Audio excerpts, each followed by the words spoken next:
أشهد أن محمد رسول الله۔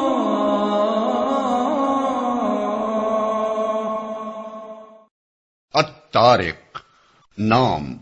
پہلی ہی آیت کے لفظ الطارق کو اس کا نام قرار دیا گیا ہے۔ زمانہ نزول، اس کے مضمون کا انداز بیان مکہ معظمہ کی ابتدائی صورتوں سے ملتا جلتا ہے، مگر یہ اس زمانے کی نازل شدہ ہے جب کفار مکہ قرآن اور محمد صلی اللہ علیہ وسلم کی دعوت کو زک دینے کے لیے ہر طرح کی چالیں چل رہے تھے۔ موضوع اور مضمون، اس میں دو مضمون بیان کیے گئے ہیں، ایک یہ کہ انسان کو مرنے کے بعد خدا کے سامنے حاضر ہونا ہے، دوسرے یہ کہ قرآن ایک قول فیصل ہے جسے کفار کی کوئی چال اور تدبیر زک نہیں دے سکتی۔ سب سے پہلے آسمان کے تاروں کو اس بات کی شہادت میں پیش کیا گیا ہے کہ کائنات کی کوئی چیز ایسی نہیں ہے جو ایک ہستی کی نگہبانی کے بغیر اپنی جگہ قائم اور باقی رہ سکتی ہو۔ پھر انسان کو خود اس کی اپنی ذات کی طرف توجہ دلائی گئی ہے کہ کس طرح نطفے کی ایک بوند سے اس کو وجود میں لایا گیا اور جیتا جاگتا انسان بنا دیا گیا۔ اس کے بعد فرمایا گیا ہے کہ جو خدا اس طرح اسے وجود میں لایا ہے وہ یقیناً اس کو دوبارہ پیدا کرنے پر قادر ہے، اور یہ دوبارہ پیدائش اس غرض کے لیے ہوگی کہ انسان کے ان تمام رازوں کی جانچ پڑتال کی جائے جن پر دنیا میں پردہ پڑا رہ گیا تھا۔ اس وقت اپنے اعمال کے نتائج بھگتنے سے انسان نہ اپنے بلبوتے پر بچ سکے گا اور نہ کوئی اس کی مدد کو آ سکے گا۔ خاتمہ کلام پر ارشاد ہوا ہے کہ جس طرح آسمان سے بارش کا برسنا اور زمین سے درختوں اور فصلوں کا اگنا کوئی کھیل نہیں بلکہ ایک سنجیدہ کام ہے، اسی طرح قرآن میں جو حقائق بیان کیے گئے ہیں وہ بھی کوئی ہنسی مذاق نہیں ہیں بلکہ پختہ اور اٹل باتیں ہیں۔ کفار اس غلط فہمی میں ہیں کہ ان کی چالیں اس قرآن کی دعوت کو زک دے دیں گی، مگر انہیں خبر نہیں ہے کہ اللہ بھی ایک تدبیر میں لگا ہوا ہے اور اس کی تدبیر کے آگے کفار کی چالیں سب دھری کی دھری رہ جائیں گی۔ پھر ایک فقرے میں رسول اللہ صلی اللہ علیہ وسلم کو یہ تسلی اور در پردہ کفار کو یہ دھمکی دے کر بات ختم کر دی گئی ہے کہ آپ صلی اللہ علیہ وسلم ذرا صبر سے کام لیں اور کچھ مدت کفار کو اپنی سی کر لینے دیں، زیادہ دیر نہ گزرے گی کہ انہیں خود معلوم ہو جائے گا کہ ان کی چالیں قرآن کو زک دیتی ہیں یا قرآن اسی جگہ غالب آ کر رہتا ہے جہاں یہ اسے زک دینے کی کوشش کر رہے ہیں۔ بسم اللہ الرحمن الرحیم، شروع اللہ کے نام سے جو رحمان و رحیم ہے۔ والسماء والطارق وما ادراک ما الطارق النجم الثاقب ان كل نفس لما عليها حافظ فلينظر الانسان مما خلق۔ قسم ہے آسمان کی اور رات کو نمودار ہونے والے کی، اور تم کیا جانو کہ وہ رات کو نمودار ہونے والا کیا ہے؟ چمکتا ہوا تارا۔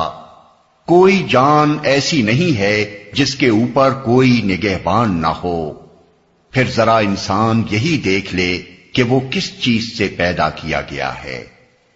جس کے اوپر کوئی نگہبان نہ ہو۔ نگہبان سے مراد خود اللہ تعالیٰ کی ذات ہے جو زمین و آسمان کی ہر چھوٹی بڑی مخلوق کی دیکھ بھال اور حفاظت کر رہی ہے، جس کے وجود میں لانے سے ہر شے وجود میں آئی ہے، جس کے باقی رکھنے سے ہر شے باقی ہے، جس کے سنبھالنے سے ہر شے اپنی جگہ سنبھلی ہوئی ہے، اور جس نے ہر چیز کو اس کی ضروریات بہم پہنچانے اور اسے ایک مدت مقررہ تک آفات سے بچانے کا ذمہ لے رکھا ہے۔ اس بات پر آسمان کی اور رات کی تاریکی میں نمودار ہونے والے ہر تارے اور سیارے کی قسم کھائی گئی ہے۔ النجم الثاقب کا لفظ اگرچہ لغت کے اعتبار سے واحد ہے، لیکن مراد اس سے ایک ہی تارہ نہیں بلکہ تاروں کی جنس ہے۔ یہ قسم اس معنی میں ہے کہ رات کو آسمان میں یہ بے حد و حساب تارے اور سیارے جو چمکتے ہوئے نظر آتے ہیں، ان میں سے ہر ایک کا وجود اس امر کی شہادت دے رہا ہے کہ کوئی ہے جس نے اسے بنایا ہے۔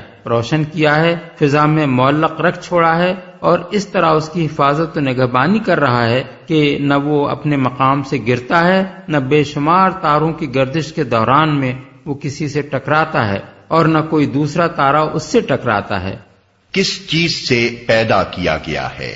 عالم بالا کی طرف توجہ دلانے کے بعد اب انسان کو دعوت دی جا رہی ہے کہ وہ خود ذرا اپنی ہستی ہی پر غور کر لے کہ وہ کس طرح پیدا کیا گیا ہے۔ کون ہے جو باپ کے جسم سے خارج ہونے والے اربوں جرثوموں میں سے ایک جرثوم میں اور ماں کے اندر سے نکلنے والے بکثرت بیضوں میں سے ایک بیضے کا انتخاب کر کے دونوں کو کسی وقت جوڑ دیتا ہے اور اس سے ایک خاص انسان کا استقرار حمل واقع ہو جاتا ہے؟ پھر کون ہے جو استقرار حمل کے بعد سے ماں کے پیٹ میں درجہ بدرجہ اسے نشوونما دے کر اسے اس حد کو پہنچاتا ہے کہ وہ ایک زندہ بچے کی شکل میں پیدا ہو؟ پھر کون ہے جو رحم مادر ہی میں اس کے جسم کی ساخت اور اس کی جسمانی و ذہنی صلاحیتوں کا تناسب قائم کرتا ہے؟ پھر کون ہے جو پیدائش سے لے کر موت کے وقت تک اس کی مسلسل نگہبانی کرتا رہتا ہے، اسے بیماریوں سے بچاتا ہے، حادثات سے بچاتا ہے، طرح طرح کی آفات سے بچاتا ہے،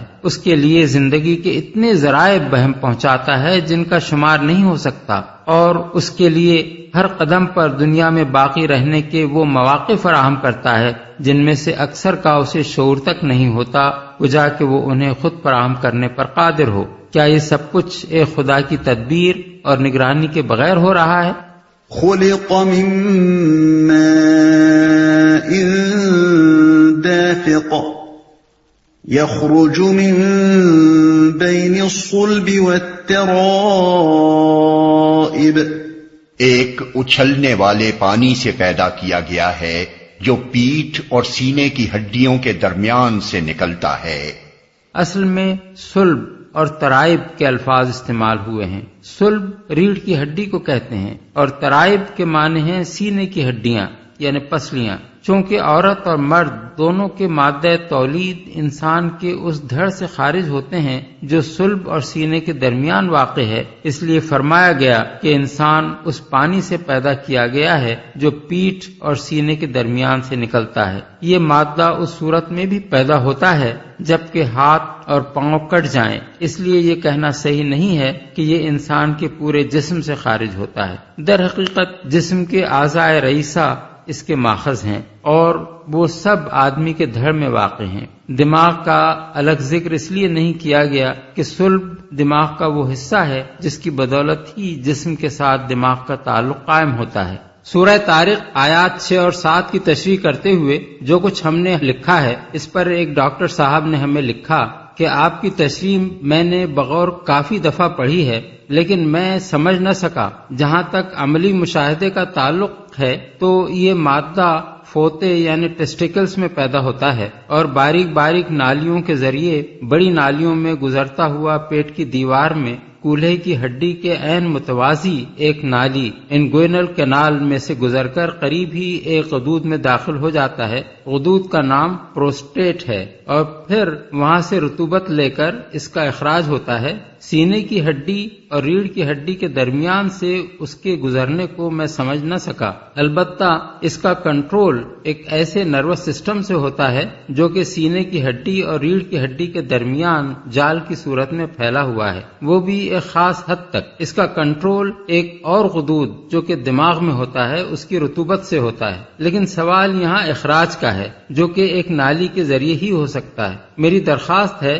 کہ آپ مجھے مفصل لکھیں کہ اس کی تفسیر کیا ہے۔ میں نے آپ کو اس لیے تکلیف دی ہے جس کے لیے معذرت خواہ ہوں کہ آپ سائنٹیفک علم پر یقین رکھتے ہیں۔ اس کے جواب میں ہم نے نومبر سن 1971 کے رسالہ ترجمان القرآن میں لکھا کہ آپ چونکہ ایک ڈاکٹر ہیں اس لیے اس بات کو زیادہ اچھی طرح سمجھ سکتے ہیں کہ اگرچہ جسم کے مختلف حصوں کے افعال یعنی فنکشنز الگ الگ ہیں لیکن کوئی حصہ بھی بجائے خود تنہا کوئی فعل نہیں کرتا بلکہ دوسرے اعضاء کے تعامل یعنی کوآرڈینیشن سے اپنا کام کرنے کے قابل ہوتا ہے۔ مادہ منویہ بننے کی جگہ بلا شبہ ہوتا ہے اور وہاں سے اس کا اخراج بھی ایک خاص راستے سے ہوتا ہے، لیکن معدہ، جگر، پھیپھڑے، دل، دماغ، گردے اگر اپنا کام نہ کر رہے ہوں تو کیا مادہ منویہ کے بننے اور نکلنے کا یہ نظام بطور خود اپنا کام کر سکتا ہے؟ اسی طرح مثال کے طور پر دیکھیے، پیشاب گردے میں بنتا ہے اور ایک نالی کے ذریعے سے مثانے میں پہنچ کر پیشاب کے راستے خارج ہوتا ہے، مگر کس چیز کے نتیجے میں؟ خون بنانے والے اور اس کے سارے جسم میں گردش دے کر گردے تک پہنچانے والے اعضاء اگر اپنا کام نہ کر رہے ہوں تو کیا تنہا گردہ خون سے وہ مادے الگ کر کے مثانے میں بھیج سکتا ہے جن کے مجموعے کا نام پیشاب ہے؟ اسی لیے قرآن مجید میں یہ نہیں فرمایا گیا کہ یہ مادہ ریڑھ کی ہڈی اور سینے کی ہڈیوں میں سے نکلتا ہے، بلکہ یہ فرمایا گیا ہے کہ ان دونوں کے درمیان جسم کا جو حصہ واقع ہے اس سے یہ مادہ خارج ہوتا ہے۔ یہ اس بات کی نفی نہیں ہے کہ مادہ منویہ کے بننے اور اس کے اخراج کا ایک خاص نظام عمل یعنی میکینزم ہے جسے جسم کے کچھ خاص حصے انجام دیتے ہیں، بلکہ اس سے یہ ظاہر ہوتا ہے کہ یہ نظام عمل مستقل بذات نہیں ہے، یہ اپنا کام اس پورے نظام اعضاء کے مجموعی عمل کی بدولت انجام دیتا ہے جو اللہ تعالیٰ نے صلب اور ترائب کے درمیان رکھ دیا ہے۔ اسی لیے میں نے یہ وضاحت کی ہے کہ پورا جسم اس میں شامل نہیں ہے، کیونکہ اگر ہاتھ اور پاؤں کٹ جائیں تب بھی یہ نظام کام کرتا رہتا ہے۔ البتہ صلب اور ترائب کے درمیان جو اعضاء رئیسہ واقع ہیں ان میں سے کوئی ایک بھی باقی نہ رہے تو یہ نظام اپنا عمل جاری نہیں رکھ سکتا۔ اس سوال جواب کو پڑھنے کے بعد دو مختلف مقامات سے دو ڈاکٹروں نے ہمیں جو طبی معلومات بہم پہنچائی ہیں وہ درج ذیل ہیں۔ علم الجنین یعنی امبرایولوجی کی روح سے یہ ثابت شدہ حقیقت ہے کہ جنین یعنی فیٹس کے اندر انثیین یعنی ٹیسٹس یعنی وہ غدود جن سے مادہ منویہ پیدا ہوتا ہے ریڑھ کی ہڈی اور پسلیوں کے درمیان گردوں کے قریب ہوتے ہیں، جہاں سے بعد میں یہ آہستہ آہستہ فوتوں میں اتر جاتے ہیں۔ یہ عمل ولادت سے پہلے اور بعض اوقات اس کے کچھ بعد ہوتا ہے، لیکن پھر بھی ان کے اعصاب اور رگوں کا منبع ہمیشہ وہی مقام یعنی بین الصلب والترائب ہی رہتا ہے، بلکہ ان کی شریان یعنی آرٹری پیٹھ کے قریب شہرگ یعنی آرٹا سے نکلتی ہے اور پورے پیٹ کا سفر طے کرتی ہوئی ان کو خون مہیا کرتی ہے۔ اس طرح حقیقت میں انثیین پیٹھی کا جز ہیں جو جسم کا زیادہ درجہ حرارت برداشت نہ کرنے کی وجہ سے فوتوں میں منتقل کر دیے گئے ہیں۔ علاوہ بریں مادہ منویہ اگرچہ انثیین پیدا کرتے ہیں اور وہ کیسہ منویہ یعنی سیمینل ویسیکلز میں جمع ہو جاتا ہے، مگر اس کے اخراج کا مرکز تحریک بین الصلب والترائب ہی ہوتا ہے، اور دماغ سے اعصابی رو جب اس مرکز کو پہنچتی ہے تب اس مرکز کی تحریک یعنی ٹریگر ایکشن سے کیسہ منویہ سکڑتا ہے اور اس سے مائع دافق پچکاری کی طرح نکلتا ہے۔ اس لیے قرآن کا یہ بیان ٹھیک علم طب کی جدید تحقیقات کے مطابق ہے۔ إِنَّهُ عَلَى رَجْعِهِ لَقَادِرٌ، یقیناً وہ خالق اسے دوبارہ پیدا کرنے پر قادر ہے۔ یعنی جس طرح وہ انسان کو وجود میں لاتا ہے اور استقرار حمل کے وقت سے مرتے دم تک اس کی نگہبانی کرتا ہے، یہی اس بات کا کھلا ہوا ثبوت ہے کہ وہ اسے موت کے بعد پلٹا کر پھر وجود میں لا سکتا ہے۔ اگر وہ پہلی چیز پر قادر تھا اور اسی قدرت کی بدولت انسان دنیا میں زندہ موجود ہے، تو آخر کیا معقول دلیل یہ گمان کرنے کے لیے پیش کی جا سکتی ہے کہ دوسری چیز پر وہ قادر نہیں ہے؟ اس قدرت کا انکار کرنے کے لیے آدمی کو سرے سے اس بات ہی کا انکار کرنا ہوگا کہ خدا اسے وجود میں لایا ہے، اور جو شخص اس کا انکار کرے اس سے کچھ بعید نہیں کہ ایک روز اس کے دماغ کی خرابی اس سے یہ دعویٰ بھی کرا دے کہ دنیا کی تمام کتابیں ایک حادثے کے طور پر چھپ گئی ہیں، دنیا کے تمام شہر ایک حادثے کے طور پر بن گئے ہیں، اور زمین پر کوئی اتفاقی حادثہ ایسا ہو گیا تھا جس سے تمام کارخانے بن کر خود بخود چلنے لگے۔ حقیقت یہ ہے کہ انسان کی تخلیق اور اس کے جسم کی بناوٹ اور اس کے اندر کام کرنے والی قوتوں اور صلاحیتوں کا پیدا ہونا اور اس کا ایک زندہ ہستی کی حیثیت سے باقی رہنا، ان تمام کاموں سے بدرجہ زیادہ پیچیدہ عمل ہے جو انسان کے ہاتھوں دنیا میں ہوئے اور ہو رہے ہیں۔ اتنا بڑا پیچیدہ عمل اس حکمت اور تناسب اور تنظیم کے ساتھ اگر اتفاقی حادثے کے طور پر ہو سکتا ہو تو پھر کون سی چیز ہے جسے ایک دماغی مریض حادثہ نہ کہہ سکے؟ يَوْمَ تُبْلَى السَّرَائِرُ فَمَا لَهُ مِن قوة ولا ناصر. جس روز پوشیدہ اسرار کی جانچ پڑتال ہوگی اس وقت انسان کے پاس نہ خود اپنا کوئی زور ہوگا اور نہ کوئی اس کی مدد کرنے والا ہوگا. جانچ پڑتال ہوگی. پوشیدہ اسرار سے مراد ہر شخص کے وہ اعمال بھی ہیں جو دنیا میں ایک راز بن کر رہ گئے، اور وہ معاملات بھی ہیں جو اپنی ظاہری صورت میں تو دنیا کے سامنے آئے، مگر ان کے پیچھے جو نیتیں اور اغراض اور خواہشات کام کر رہی تھیں اور ان کے جو باطنی محرکات تھے ان کا حال لوگوں سے چھپا رہ گیا. قیامت کے روز یہ سب کچھ کھل کر سامنے آ جائے گا، اور جانچ پڑتال صرف اسی بات کی نہیں ہوگی کہ کس شخص نے کیا کچھ کیا، بلکہ اس بات کی بھی ہوگی کہ کس وجہ سے کیا، کس غرض اور کس نیت اور کس مقصد سے کیا. اسی طرح یہ بات بھی ساری دنیا سے، حتیٰ کہ خود ایک فعل کرنے والے انسان سے بھی مخفی رہ گئی ہے کہ جو فعل اس نے کیا اس کے کیا اثرات دنیا میں ہوئے، کہاں کہاں پہنچے اور کتنی مدت تک چلتے رہے. یہ راز بھی قیامت ہی کے روز کھلے گا، اور اس کی پوری جانچ پڑتال ہوگی کہ جو بیج کوئی شخص دنیا میں بو گیا تھا اس کی فصل کس کس شکل میں کب تک کٹتی رہی اور کون کون اسے کاٹتا رہا. والسماء ذات الرجع والأرض ذات الصدع إنه لقول فصل وما هو بالهزل.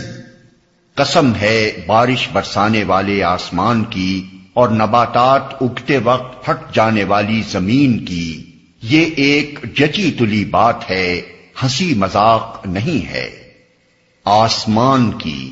آسمان کے لیے ذات رج کے الفاظ استعمال کیے گئے ہیں. رج کے لغوی معنی تو پلٹنے کے ہیں، مگر مجازاً عربی زبان میں یہ لفظ بارش کے لیے استعمال کیا جاتا ہے، کیونکہ وہ بس ایک ہی دفعہ برس کر نہیں رہ جاتی بلکہ بار بار اپنے موسم میں اور کبھی خلاف موسم پلٹ پلٹ کر آتی ہے اور وقتاً فوقتاً برستی رہتی ہے. ایک اور وجہ بارش کو رجا کہنے کی یہ بھی ہے کہ زمین کے سمندروں سے پانی بھاپ بن کر اٹھتا ہے اور پھر پلٹ کر زمین ہی پر برستا ہے. ہنسی مذاق نہیں ہے.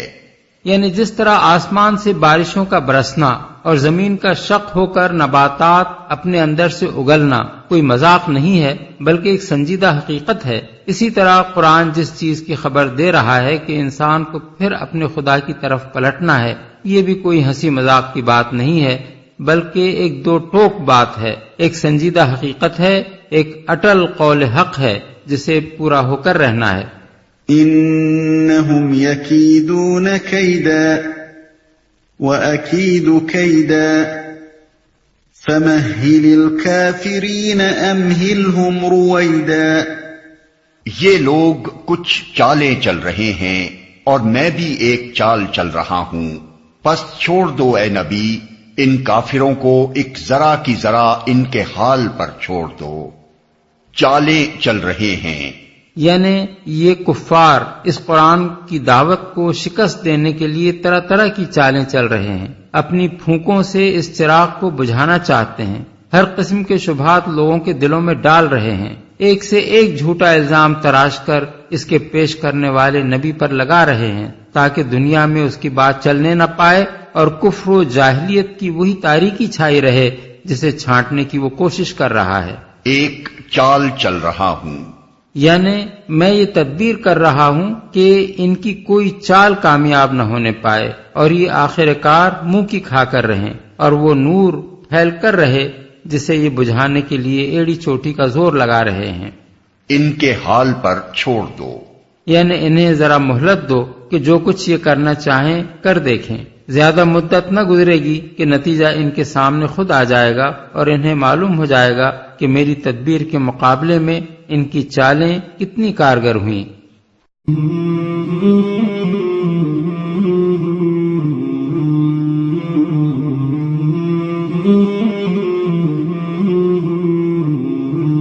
مولاي صل وسلم دائما أبدا على حبيبك خير الخلق كلهم. مولاي صل وسلم دائما